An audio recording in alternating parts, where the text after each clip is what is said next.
Well, the second straight time UCLA has faced a top 10 opponent this year at the time, like Penn State, this time Indiana, UCLA is facing a team that's coming off a pretty devastating injury. At the time for Penn State, it was Tony Rojas, the linebacker, and then we saw Nico run right through, no spy, and run for many yards. For Indiana, the most significant injury to this point now is Kellen Wyatt. And it was briefly touched on by Curt Cignetti when he was talking about injuries for this Indiana team that has largely avoided those injuries, other than a Curtis Rourke broken thumb a year ago. This year, largely avoided those injuries, talked about how he's appreciative of his trainer, but Kellen Wyatt, I believe a knee injury, is supposed to be out a significant portion of the rest of the year, which Cignetti was saying might be the rest of the year. That's a defensive end who is one of the big-time players on this Indiana defense. And you talk about the end, somebody who has 27 tackles, 8 tackles for loss, 2.5 sacks, and while playing in Big Ten play,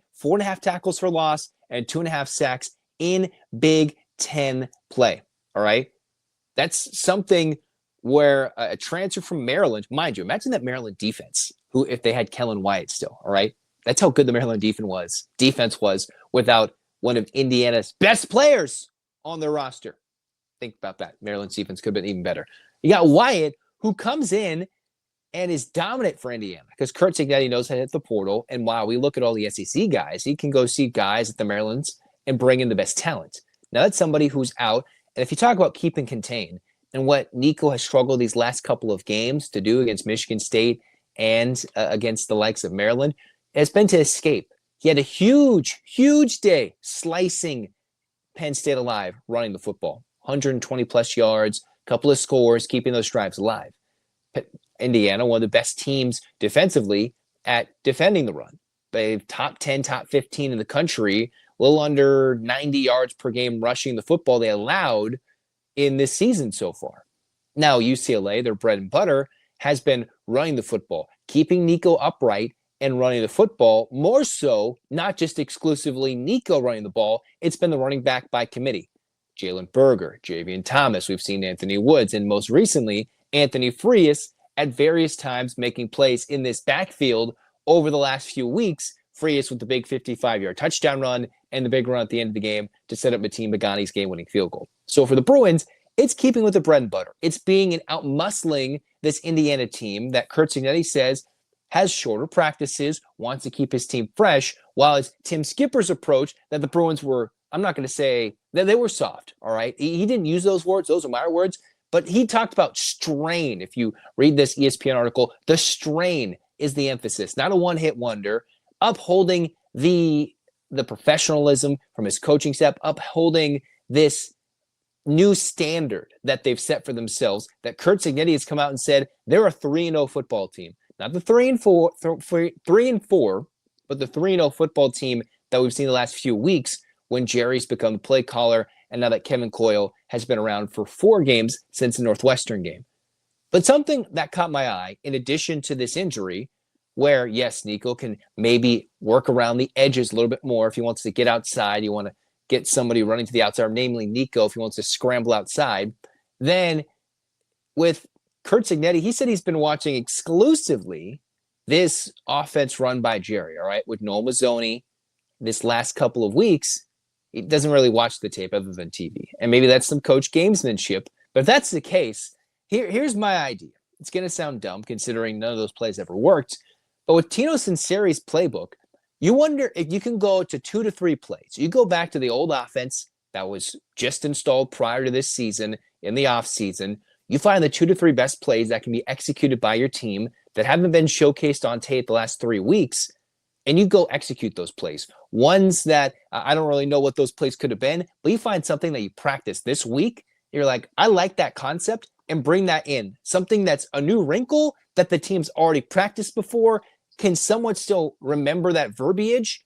And if you work on it for a week, not a full install, but just 2 to 3 plays, and that can keep Indiana on their toes, keep them guessing, all right? That's what Maryland's defense did against UCLA, all right? I was reading something from the Mighty Bruin, a great write-up about how Maryland's defense, they did so many changes defensively up front by their opponent, which is, how you're supposed to do it coaching wise, but you can't always execute it. Sometimes coaches have their base defenses. Well, Maryland, leading up to the UCLA game, has had so many different base defenses from a starting lineup standpoint that kept a new play caller, a quarterback that's on his second offense in an individual season, guessing. All right. Now, Indiana, they're more about physicality, a lot about pressure, a lot about blitzing and making sure Nico's off his game, which might lead to UCLA having a lot more success offensively than they did against Maryland. Well, Maryland is all right. They're there in the flats. They have DBs that make plays. Indiana, yes, they made plays. They had huge days against Dante Moore. But if UCLA can find a way to get those underneath crossing routes, hit those quick hitters, they might do better against Indiana than they did against Maryland at home.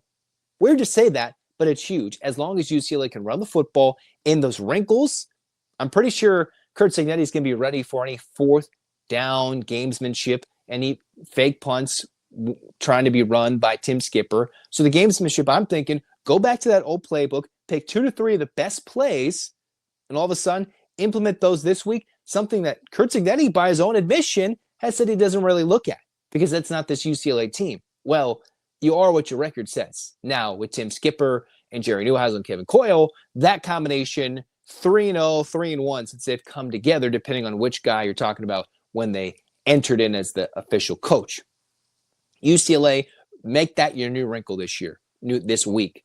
Couple of plays that are literally on tape, but Indiana's not even looking. Plays your players have already practiced, and you just mix it in. Maybe with the wrinkle of the new stuff, and bam, something you haven't showcased. Because we've seen the last, 2 to 3 weeks, we've seen the Nico clap, run to the side, Jalen Berger takes the direct snap and runs for it. Sometimes it's a big play. Sometimes it hasn't been as effective as it was against Penn State when it led to a big run or a big touchdown like it did against Michigan State, against Maryland. And Indiana's bread and butter, physical up front. Now, they will miss a Kellen Wyatt, and I wonder if that's going to lead to more outside runs or the ability for scrambling from Nico. So we've seen him scramble up the gut, up the middle when he steps up into the pocket, doesn't throw the ball, but he'll run through and slice and dice the defense that way. I think Indiana and Curt Cignetti will game plan for that. They're going to throw a lot of pressure, but if Nico can break through some of that pressure, we might see another long run or two, all right? The leading rusher might be Nico against Indiana, might get to the outside, and bring in a couple of the old plays from the old playbook, and that might be the new wrinkle that UCLA has in store for this week, because they've always had something. They've tried something, whether it's getting Penn State, using their lack of discipline, maybe it's another fourth down, go for it type of play like they did for the Michigan State game, or just something different to keep the teams off balance that some coaches just don't like to do. We even saw that with Coach Eck of the New Mexico Lobos. He did something against Michigan, the goal line between the legs play for a touchdown, went with a double pass against the Bruins, and then they realized they could run the football. UCLA can do something similar to get on top early and then out-muscle them late. Because this Bruins team has been physically pushing around the teams in front of them, most importantly, competing. When in weeks prior, or even last year, the Bruins couldn't do anything in terms of the physicality up front. Now, with the adjustments, huge. They've seen 2 or 3 plays that can wrinkle in, mixed with a huge Indiana injury that can lead to UCLA success this week.